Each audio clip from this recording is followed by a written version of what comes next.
Facing the DHCP is not enabled for Ethernet error in Windows 11? Here are 3 fixes to resolve it.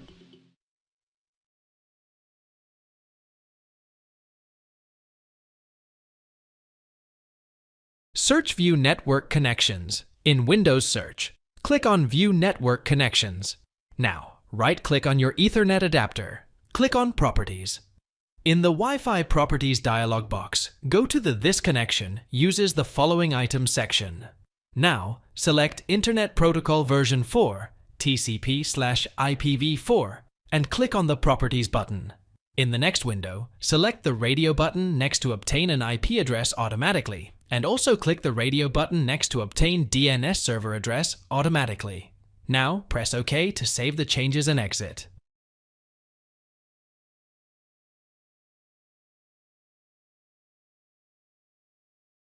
Press Windows key plus R key together to open Run. Now, write services.msc in it and click OK. Now, locate DHCP client. Now, double-click on DHCP client service. Make sure that it is running. If not, then click on Start to start the service.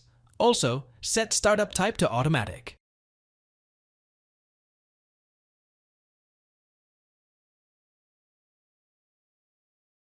Press Windows key plus R key together to open Run. Now, type CMD in it and click OK. Now, press Ctrl plus Shift plus Enter keys together to open Command Prompt as admin. Now, type the commands given below one by one and hit Enter key.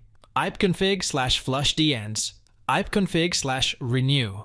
Now, restart PC and try again. Thanks for watching. If it helps, make sure to hit like and subscribe.